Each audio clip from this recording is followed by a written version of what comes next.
नमस्कार मित्र आणि मैत्रिणींनो, आगरी जीवन ह्या चॅनलमध्ये तुमचं मनापासून स्वागत आहे।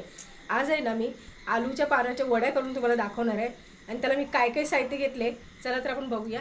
हे बघा, ही आलूची पानं मी घेतलेली आहेत। आता आपण ह्याचं काय करणार आहे, त्याला असं स्वच्छ आता मी धुवून घेतले, त्याला आता मी सुक्या कपड्याने पुसून घेणार आहे आणि ह्याच्या जे मागचं आहे ना हे मी असं कापून घेणार आहे आणि मग कापून घेतलं की मी लाटणीने हे ना पुन्हा हे शिरा जे आहेत ह्या मी लाटणीने मोडणार आहे।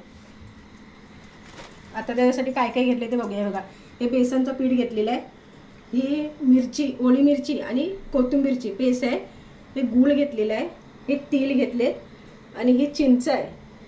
चिंच मी भिजत ठेवलेली आहे, आता आपण त्याला पाणी घ्यायचं आहे त्याचं काढून आपल्याला, ते भिजत ठेवलेलं आहे। आणि आला आणि लसणीची पेस्ट आहे, हे मॅगी मसाला घेतला आहे, हे मीठ घेतलं आहे आणि हे तांदळाचं पीठ आहे आणि हिंग आहे।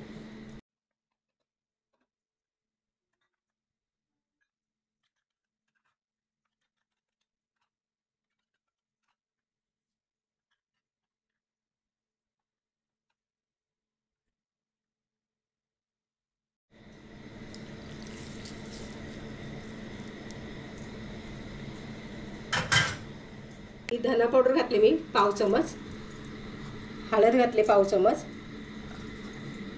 तिखट मसाला घातला 1 चमच, गरम मसाला घातला पाव चमच।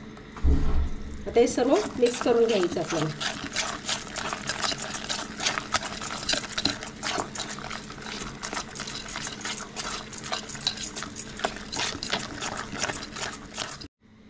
ही बघा, ही पानं आहेत ना, ही मसाल्याची पानं आहेत आणि ह्याची पण मी आता आलू वडीच करणार आहे, ते तुम्हाला दाखवणार आहे मी। आणि ही जी आहे ना पानं, ह्याला तुम्ही आंबट नाही टाकलं तरी चालेल, ही पानं खकवत नाही काय नाही, बिगर आंबट टाकता पण तुम्ही पानाची आलू वडी करू शकता।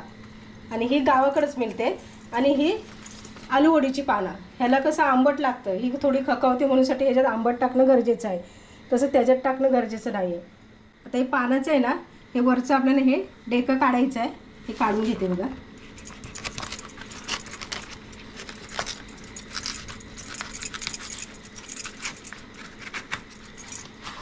हे एवढं आपल्याला असं काढून टाकायचं आहे। आता ह्याला आपण लाटणीने लाटून घेऊया।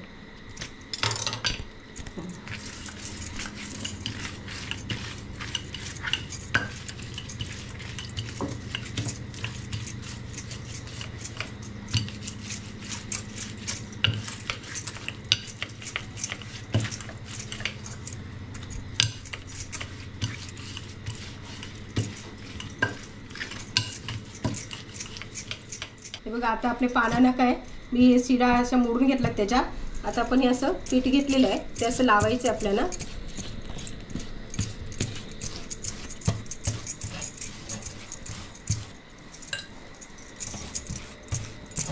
जास्त घट्ट नाही लावायचं, पातळच लावायचं असं।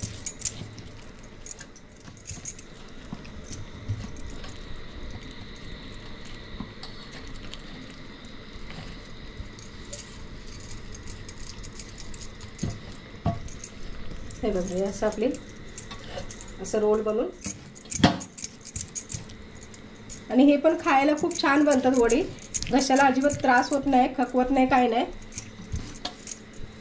त्याला मसाल्याची पानं म्हटली जातात।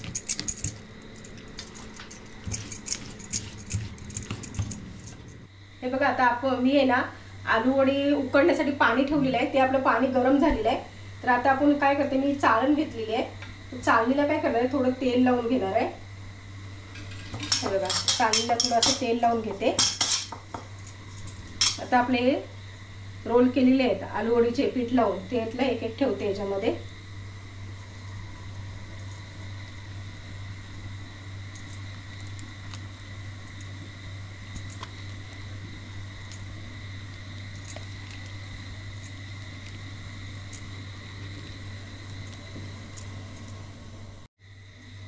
हे बघा, आता रोल ह्याच्यामध्ये चाळणीमध्ये मी ठेवले सर्व। आता ह्याच्यामध्ये आपण उकडायला ठेवूया।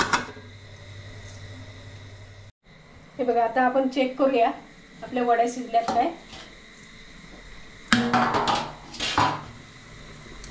तर मी चेक करते बघा,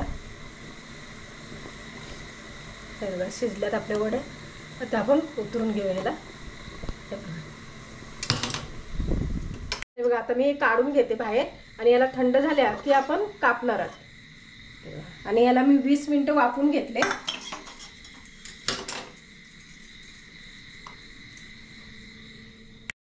हे बघा आता आपली वडी थंड झालेली आहे। आता मी तिला काय करते, असे कापून घेते बघा।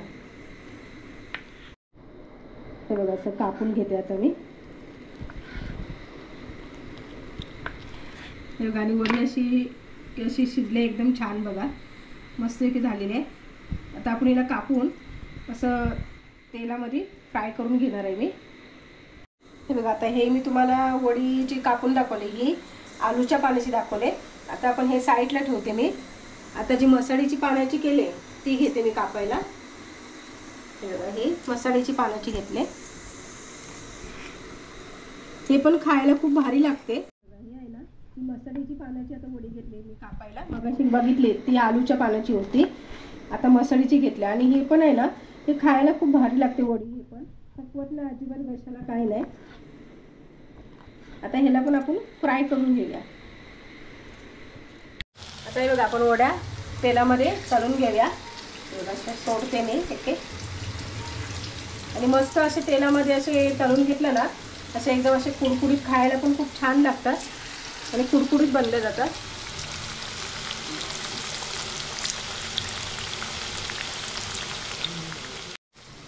हे बघा आता हे आपल्या मसाल्याच्या पानाच्या वड्या हे आता तळून झाले आणि असे एकदम कसे कुरकुरीत झाले आहेत बघा। त्यांना मी आता काढून घेते ह्याच्यात आणि आता मी तेलामध्ये घालते त्या आलूच्या पानाच्या वड्या तळायला टाकणार आहे। हे बघा हे आपले मसाल्याच्या पानाचे वडे। आता हे आपण आलूच्या पानाची घालून घेऊया। हे बघा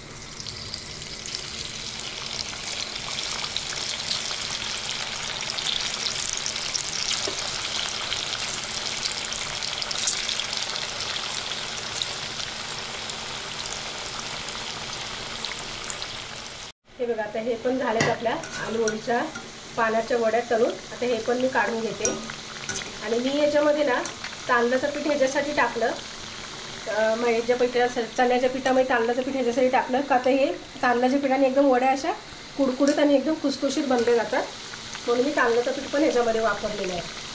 आता हे आपण काढून घेऊया। झालंय